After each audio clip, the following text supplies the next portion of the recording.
Di penjara saya 2 kali Bapak Ibu. Pertama 10 bulan di Bareskrim.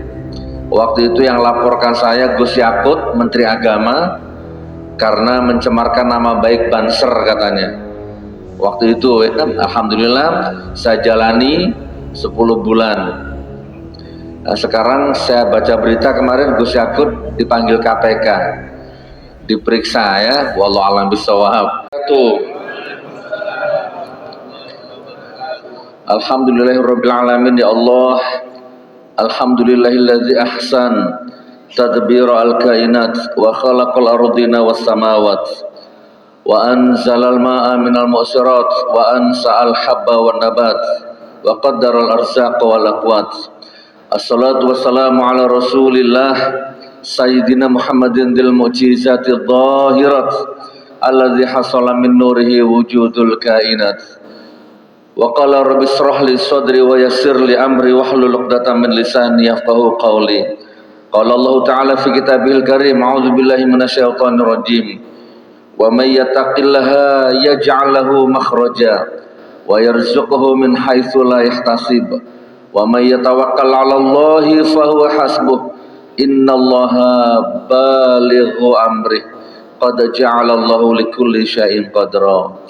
Shadaqallahul azim, amma ba'du. Baik Bapak Ibu, sebelum saya mulai, supaya berkahnya padat, auranya dapat, dan saya doakan Anda, ini masih ada tempat yang kosong. Ya Allah, siapa yang mau maju ke depan, saya doakan lunas utangnya. Nah, nih coba sini Ustaz. Makin maju makin bagus ya, Masya Allah. Saya jauh dari Jawa Timur, insya Allah ya, musafir. Nah kan enak kalau gini, tidak ada jarak di antara kita. Ini berarti banyak punya utang semua ya. Tidak apa-apa, catat ini, tidak apa-apa punya utang. Yang penting nanti ketika sakaratul maut utangnya lunas.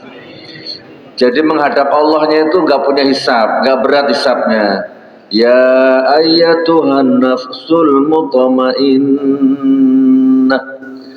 gitu ya, irji'i ila rabbiki radiyatan mardiyah. Jadi dijemput dalam kondisi ridho dan diridhoi, utangnya udah lunas semua. Kalau toh belum lunas, mudah-mudahan ahli waris kita melunasi. Karena kita waktu hidup menjadi suami yang baik, menjadi ayah yang baik, membentuk keluarga yang baik, maka begitu kita meninggal, keluarga kita tinggalkan pun akhirnya baik gitu, berkualitas. Kurang lebih seperti itu. Alhamdulillah. Tidak apa-apa punya utang, yang penting bukan riba.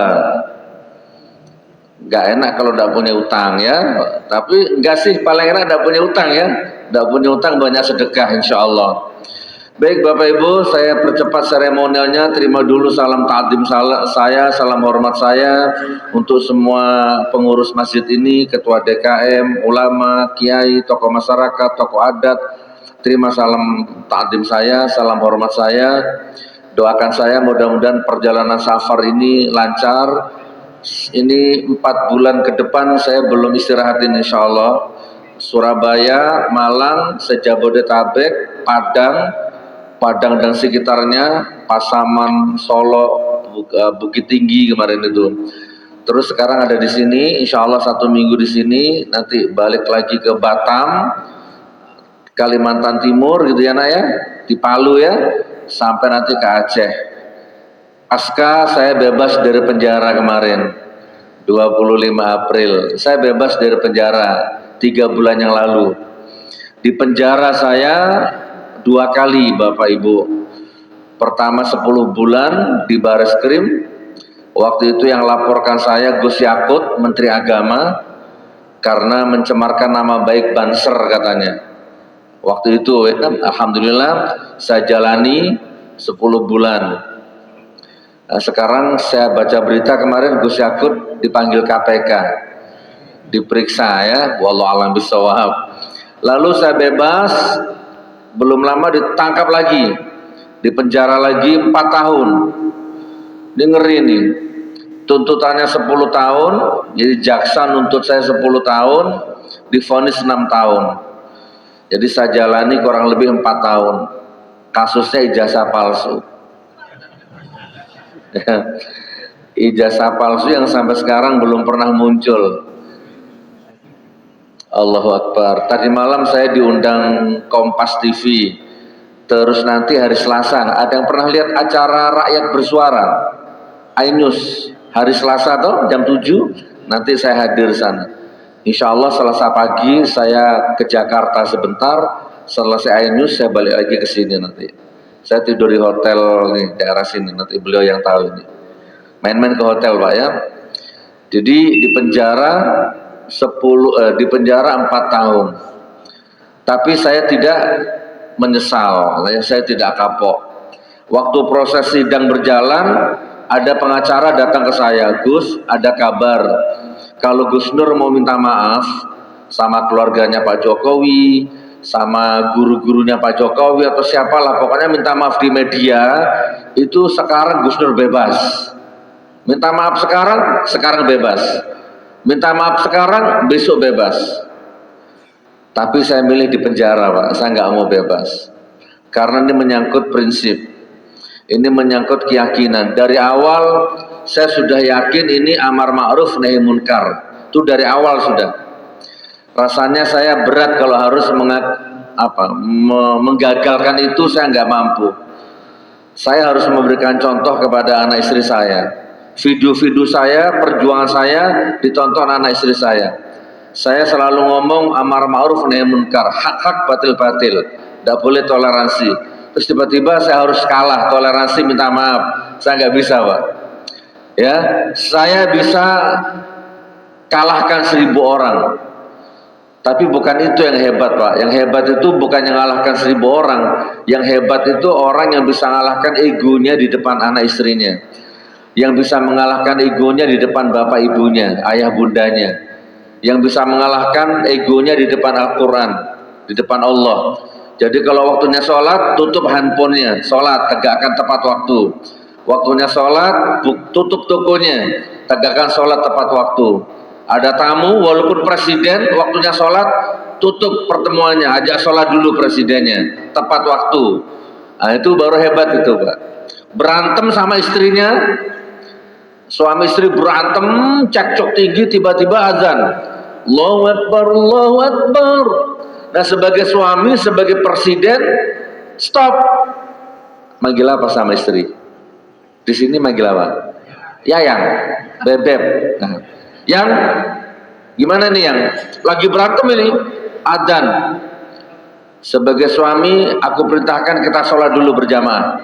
Nanti selesai sholat berantem lagi, tidak apa-apa. Ayo sholat. Akhirnya berjamaah toh, dalam suasana emosi berjamaah. Suaminya ngimamin, waladhdallin. Istrinya masih emosi Pak, jawab, amin. Gak apa-apa. Rakaat kedua, waladhdallin. Istrinya sudah mulai tidak emosi, amin. Akhirnya salam, assalamualaikum, assalamualaikum. Lanjut, Bapak sampaikan, gimana? Yang lanjut berantem atau bagaimana? Istrinya jawab, iya lanjut di kasur sajalah ya. Berantemnya di tempat tidur ya. Jihad fisabilillah. Jadi begitu saudaraku. Bismillah. Perjuangan itu banyak macamnya. Suami berjuang siang dan malam, siap mati berkalang tanah demi kemuliaan anak istrinya, itu juga jihad. Mati syahid. Serius Pak. Bahkan kalau siapa di ruangan ini yang sudah kerja keras bertahun-tahun tapi tidak ada peningkatan, utang tidak lunas-lunas, masalah nggak berhenti-berhenti. Nah coba, jangan-jangan salah satunya adalah energi negatif di dalam rumah tanggamu yang terlalu banyak. Coba Bapak Ibu, sebelum saya masuk materi inti ya, coba mulai sekarang bapak-bapak ini setiap mau berangkat kerja atau setiap selesai sholat, setiap ngaji subuh itu, coba panggil istrinya, dicium pipinya kanan kiri, ditekan penuh kemesraan, gitu, gitu. Coba Pak, setiap mau berangkat kerja, cium pipinya istrimu, cium pipinya anak-anakmu Pak. Demi Allah Anda sukses. Demi Allah Anda berwibawa hidupnya, bermartabat hidupnya. Kemanapun usahanya pasti lancar, pasti sukses. Silakan coba dicium tiap pagi. Gus Nur apa seperti itu? Iya, saya ngamalkan itu. Saya nggak akan keluar rumah kalau suasana rumah tangga saya lagi tidak baik-baik saja. Harus clear dulu. Itu istri saya tuh, cantik sendiri itu ya. Kebetulan beliau ikut yang pakai niqab itu. Saya cium beliau tiap pagi. Kalau saya lupa, beliau yang cium saya. Saya cium pipinya, dia cium tangan saya. Assalamualaikum ma. Waalaikumsalam abdi. Berangkat kita. Coba teman-teman, nggak usah sikap jimat, makan kembang, makan menyan, cari dukun, cari paranormal, nggak usah. Bahagiakan istrimu, jangan sakiti istrimu, selesai urusan. Allah akan lancarkan rezekimu Pak. Serius, jangan pelit-pelit sama istri. Ini ada laki-laki sama istrinya pelit, sama selingkuhannya royal. Naudzubillah min dzalik. Hancur hidupmu. Apalagi kalau bapak punya anak perempuan. Jangan Pak, ya Allah, jangan. Mengenaskan nanti hidup kita di masa tuanya nanti. Jangan saudaraku. Itu juga salah satu bentuk perjuangan. Jadi wa ma khalaqtul jinna wal insa illa liya'budun. Setiap saya melangkah, saya orientasikan demi kemuliaan anak dan istri saya. Anak-anakku, kamu harus kuliah di Mesir, di mana kayak terserah, di Madinah, di Mekah, di Libya, sepanjang apa iman, habis siap berkalang tanah demi kemuliaanmu kelak dunia dan akhirat. Gitu. Lalu ada perjuangan menegakkan kebenaran, melawan kedoliman, amar ma'ruf nahi munkar. Nah ini yang saya lakukan Pak selama 10 tahun yang kemarin itu, melawan pemerintah rezim Jokowi. Bukan Pak Jokowinya Pak. Kita nggak boleh benci sama orang, haram hukumnya. Saya nggak pernah benci sama Pak Jokowi. Saya nggak kenal. Pak Jokowi orang Solo, saya orang Madura, jauh, nggak kenal. Nggak boleh membenci orangnya. Saya hanya membenci dan marah sama kebijakannya, keputusannya. Di mata saya waktu itu munafik, pendusta, pembohong, perusak, penipu. Waktu itu di mata saya. Dulu, ini saya cerita dulu Pak, 10 tahun yang lalu. Masya Allah, ternyata luar biasa dampaknya. Pesantren saya diganggu, dakwah saya diganggu, kemana saya dakwah dibubarkan. Saya beli tanah mau bangun pesantren diganggu, dibatalkan. Saya dilaporkan sekarang, besok jadi tersangka. Dilaporkan sekarang, besok ditangkap. Begitu terus. Tapi saya nggak putus asa, hak-hak batil-batil. Masya Allah, saya pernah di penjara Pak, 2,5 kali 2,5, kecil, diisi 9 orang. Saya kalau tidur itu kaki saya begini, gak bisa lurus, nekuk gini. Karena kalau lurus nendang kepalanya orang. Sebab saya nggak pernah makan dana haji, Pak. Saya nggak pernah makan uangnya reklamasi, EKTP, nggak pernah. Saya nggak pernah ikut campur. Saya hanya mengkritik. Tapi di penjara dicampur sama 9 orang narkoba, tidurnya kakinya nggak bisa lurus. Mau tahajud gak bisa, ya tetap tahajud, cuman sujudnya gak bisa normal, gak cukup. Saya pernah di situ Pak. Masya Allah, rupanya mereka mau menghancurkan mental saya, rupanya mau membuat saya gila. Karena memang sebagian besar yang masuk ke situ gila semua Pak. Sudah malas sholat, lupa istri, bahkan istrinya ditipu, orang tuanya ditipu, di dalam penjara masih sibuk menipu orang. Alhamdulillah, saya dijaga sama Allah. Resepnya ada di sini, surat Muhammad ayat 7. Jadi kalau Anda dalam keadaan terjepit, terpojok, tersudut, ya, Anda dalam posisi udah gak ada jalan keluar, apapun itu, ekonomi, utang, rumah tangga, apapun, solusinya ada di Al-Quran. Surat Muhammad ayat 7. Ada yang tahu? Yang mana bunyinya? Gimana Ustaz? Nah, Nanti dibuka Al-Quran, diamalkan ini Pak, coba amalkan. Insya Allah Pak, amalkan. Al-Qurannya dibuka, di posisi kanan, baris ke-10, surat Muhammad ayat 7. 1, 2, 3, 4, 5, 6, 7, 8, 9, 10. Atau kalau dari bawah, baris kelima. Ya ayyuhalladzina amanu in tansurullaha yansurkum wa yutsabbit aqdamakum. Amalkan itu. Hei orang-orang beriman, tolonglah agama Allah. Allah pasti menolongmu. Dikurung kata-kata pastinya itu. Hei orang-orang beriman, tolonglah agama Allah. Allah pasti apa? Pasti menolongmu. Absolut Pak, Al-Quran. Kalau ada caleg, nyalon, atau ada wali kota, gubernur, calon ya, kampanye, masyarakat pilih saya. Nanti kalau saya jadi, saya pasti begini. Nah, itu saya jamin 90% bohong Pak.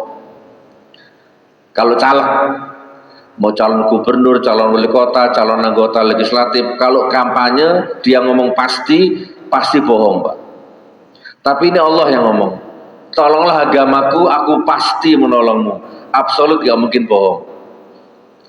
Saya maksud caleg yang di Jawa, bukan yang di sini ya. Kalau di sini kayaknya baik semua nih calegnya ya, jujur semua insya Allah. Di Jawa Pak, ngeri Pak. Nyalon jadi wali kota, nyalon jadi gubernur, nyalon jadi anggota dewan, melangkah. Di tengah jalan modalnya kurang, akhirnya jual tanah, jual gudang, jual aset, jual mobil, jual tanah, macam-macam. Ternyata masih kurang Pak, nggak cukup. Tapi ini sudah di tengah jalan ini.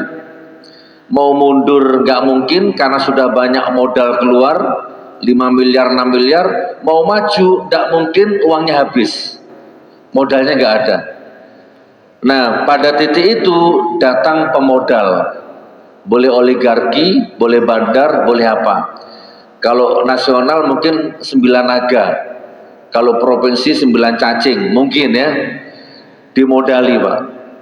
Terjadilah deal-deal politik. Makanya begitu dia jadi, gak ada Pak, rakyat gak ada Pak. Yang ada bayar utang, korupsi.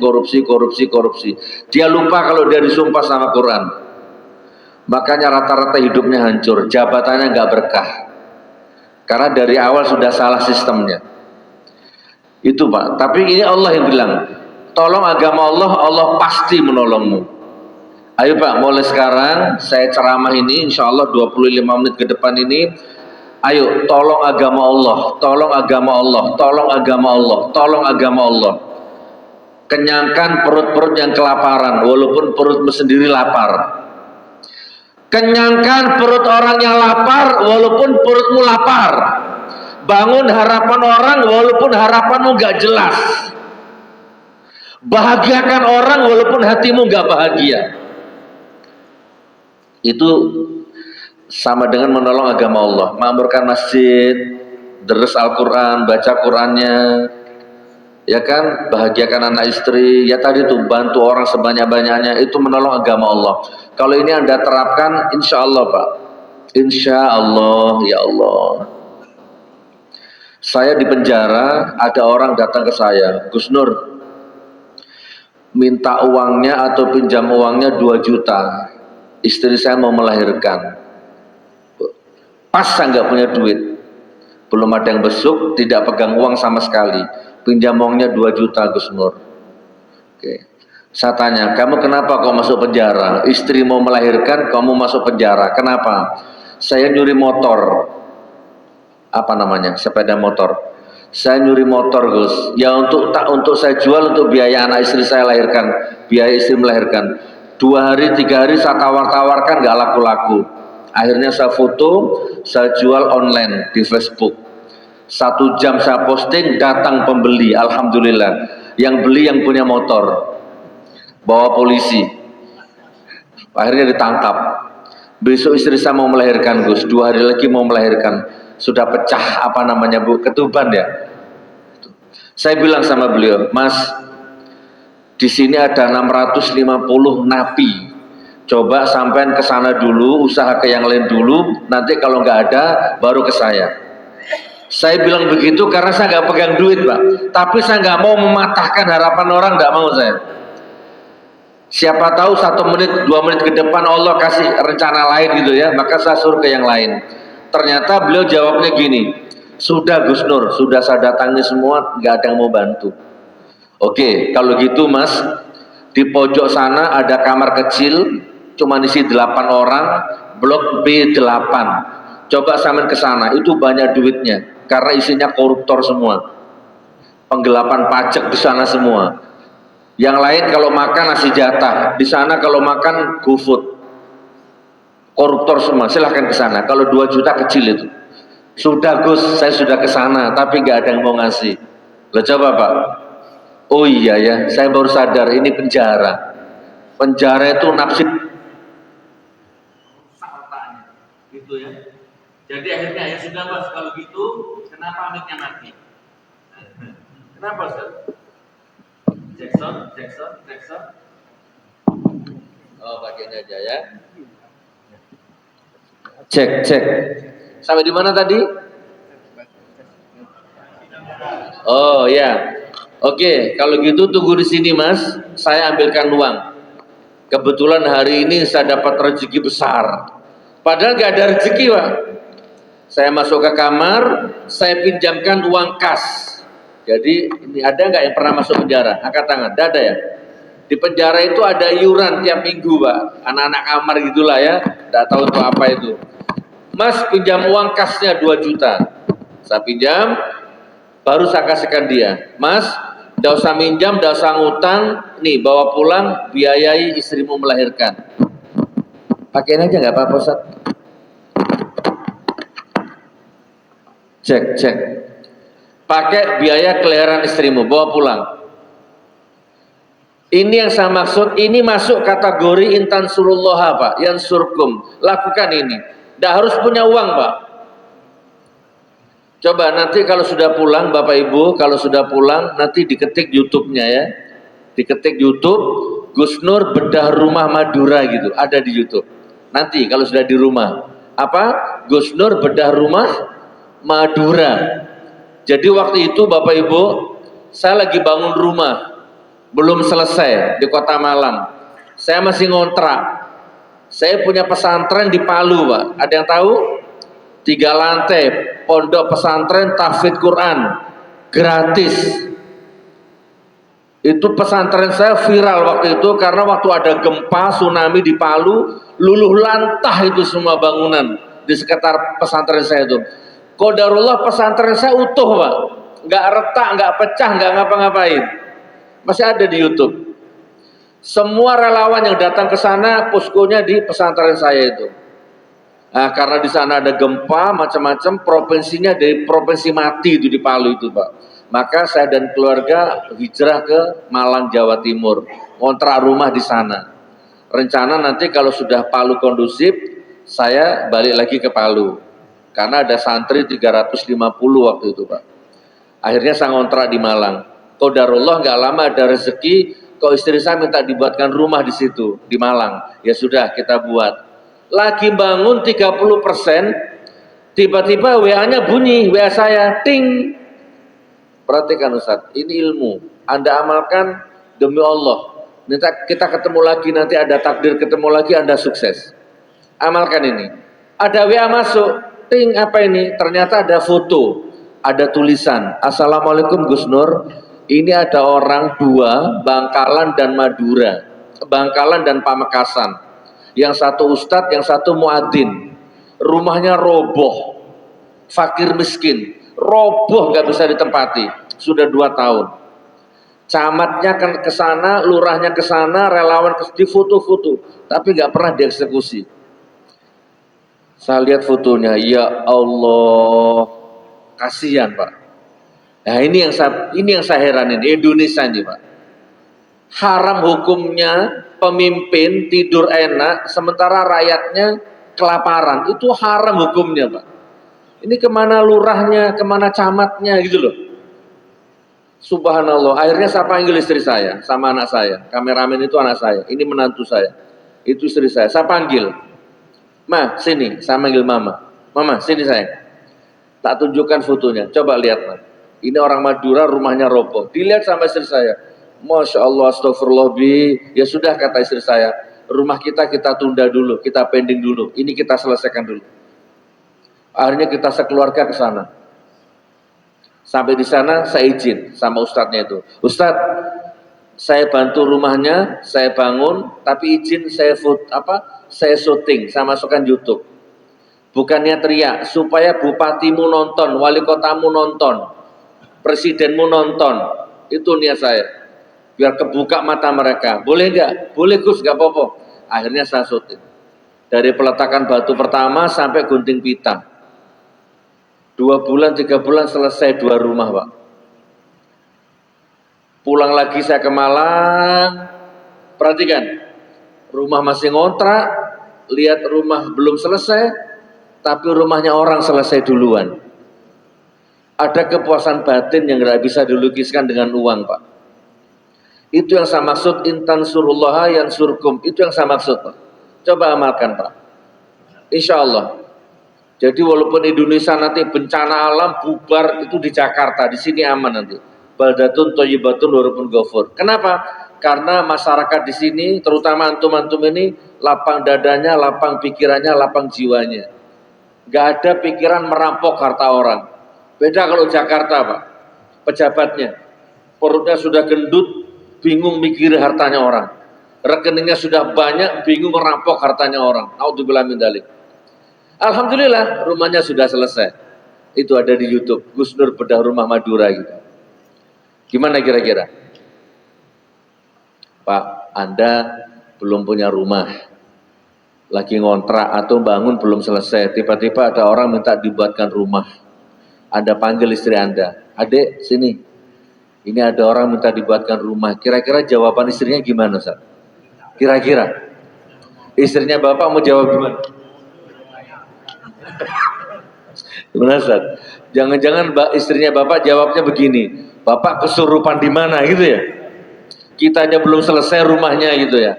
Ya nggak apa-apa sebenarnya, tapi coba kalau dilapangkan dadanya coba. Rezeki Allah nggak akan tertukar Pak.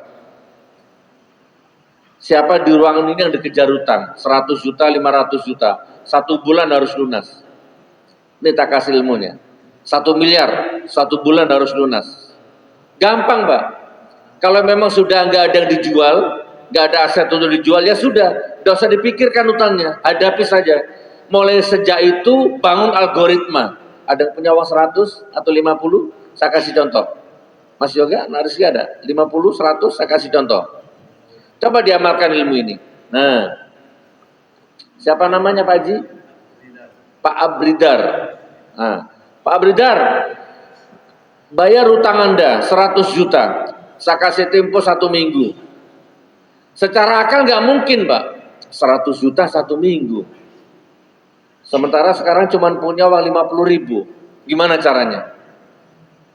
1 minggu harus bayar 1 juta, 100 juta. Hari ini punya uang 50 ribu. Bagaimana 50 ribu ini supaya jadi 100 juta? Dimasukkan ke bank, BNI, BCA, Mandiri, Muamalat. Kira-kira 1 bulan jadi 100 juta enggak? Enggak Pak. Jadi gimana caranya Gus Nur? Belikan nasi. Kalau di Jakarta nasi uduk. Kalau di Padang lontong. Untuk sarapan itu loh. Kalau di sini nasi apa? Nasi kucing. Kalau di sini apa? Hah? Rames. Dibelikan nasi rames dapat berapa? Dapat 5. 2 bungkus. Oh, 1 bungkusnya berapa? 20. Ya udah berarti dapat 2 bungkus. Bu, beli nasi rames 2 bungkus. Bawa nasi 2 bungkus, langsung kasihkan kepada 2 orang yang kelaparan. Naik apa turun nilainya? Kalau dimasukkan ke bank, langsung turun Pak. Tapi kalau dibelikan nasi rames, dikasihkan orang yang kelaparan, naik Pak. Ini iman harus iman ya. Naiknya berapa? Ada di surat Al-Baqarah 261. Ada di sini Pak. Naiknya 700%. Udah hitung sendiri nanti. Kalau 50.000 700%-nya berapa? Absolut Al-Baqarah 261. Bukan saya. Allah ini yang ngomongnya. Barang siapa membelanjakan hartanya di jalan Allah sama dengan nanam satu bibit tubuh 7 tangkai. Masing-masing tangkai berbuah 100 keberkahan. Besoknya lagi ada uang lagi 50. Belikan lagi nasi rames. Kasihkan orang yang kelaparan. Hari ketiga ada uang lagi 50.000. Belikan semen. Kasih di masjid yang sedang dibangun. Demi Allah Pak, lakukan ini. Anda kaget nanti. Tiba-tiba pas jatuh temponya utangnya lunas. Dari mana? Wa yarzuqhu min haitsu la yahtasib. Surat At-Tolak ayat 2 dan 3. Ketika saya di penjara, saya punya utang 175 juta. Ketika saya di penjara, saya punya utang 175 juta. Belum pesantren saya, 50 juta tiap bulan. Listrik, gaji ustadz, gaji marbot, macam-macam itu. Tapi saya nggak patah semangat. Ada surat Fatir ayat 29. Surat apa? Coba, kalau Bapak nggak ingat rugi loh. Surat Fatir 29. Innalladzina yatluna kitaballahi wa aqamus shalat wa anfaqu mimma razaqnahum sirra wa alaniyatan yarjuna tijaratan lan tabur. Pelan-pelan saya baca artinya. Sesungguhnya barang siapa yang sholat, yang membaca Quran, yang sholat, yang sedekah terang-terangan atau sembunyi-sembunyi, maka dia sedang berniaga denganku, kata Allah, yang aku jamin gak akan pernah rugi.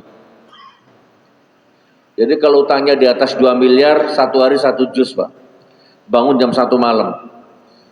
Ngaji sampai nanti tahajud tiba. Satu hari 1 juz, kalau di atas 2 miliar. Buktikan, algoritma berjalan. Bapak punya TikTok, punya IG, punya YouTube, punya Facebook, buka. Teng. Kok ada video pisang nih. Wah, bagus sekali, pisang apa ini? Bapak tonton satu video pisang Ambon, Bapak like. Maka jangan heran sejak itu beranda medsosmu akan dipenuhi video pisang. Kemarin cuma nonton satu video, kenapa sekarang banyak kali video pisang semua yang datang? Itu namanya algoritma. Kasih 2 orang kelaparan sarapan, 2 orang akan datang 4 bungkus untuk Anda. Sedekahkan 4 bungkus rames untuk 4 orang, akan datang 8 bungkus untuk Anda. Itu rumus Pak, absolut Al-Baqarah 261. Tiba-tiba istri saya ditelepon orang Singapura waktu saya di penjara. Demi Allah ditelepon orang Singapura. Gak kenal, gak pernah ketemu saya. Umi, saya tengok Gus Nur di YouTube Umi. Saya tengok Gus Nur di YouTube. Saya tengok Gus Nur di penjara. Saya tak ada niat busuk, tak ada niat buruk. Saya niat tolong Gus Nur. Umi, saya tak cakap, tak banyak pandai bicara, saya mau tanya saja poin-poin Umi. Pertama, Gus Nur punya hutang tak? Kalau punya, saya lunasi hutangnya Gus Nur. Salam, Gus Nur tak usah berat-berat pikir di penjara. Yang kedua, pesantrennya Gus Nur macam mana nasibnya? Kalau belum ada uang, saya biayai pesantrennya sampai Gus Nur bebas. Yang ketiga, salam sama Gus Nur, jangan makan nasi penjara. Saya transfer 150.000 per hari untuk makan sampai bebas. Ditransfer itu istri saya. Melunasi hutang, biaya pesantren, biaya makan saya di penjara, dijamin sama Allah Pak. Orang Singapura, nanti diketik di YouTube Gus Nur Singapura gitu. Begitu saya bebas, saya langsung ke sana Pak. Saya silaturahim kepada orangnya itu. Terima kasih, namanya Tuan Rashid. Aneh Pak, ya bukan aneh. Wa yarzuqhu min haitsu la yahtasib. Ada di sini semua. Makanya mulai sekarang, ayo kalau capek hidup munafik, capek hidup berpura-pura, capek hidup susah, nih tiap hari baca Quran, tidak boleh libur. Tiap hari, kalau bisa 1 juz per hari. Kalau nggak bisa, ya sudahlah 1 kaca begini. Kalau nggak bisa, ya sudah 1 potong begini. Bismillahirrahmanirrahim. Alif lam ra. Shadaqallahul adzim. Ya nggak apa-apa sudah, cukup. Kalau masih kepanjangan, Bismillahirrahmanirrahim. Nun. Shadaqallahul adzim. Nggak apa-apa. Yang penting baca, Pak. Terlalu tapi ya. Siap kira-kira? Menolong agama Allah siap? Yakin? Alhamdulillah ya Allah. Nah sekarang kalau gitu, ayo saya mau praktek. Tapi saya nggak memaksa. Kalau nanti Anda kuat, angkat tangan. Saya Gus Nur. Tapi kalau nggak kuat, nggak apa-apa. Kita tetap silaturahim. Saya sekarang tinggal di Malang. Bapak Ibu, saya tunggu kedatangannya ke Malang.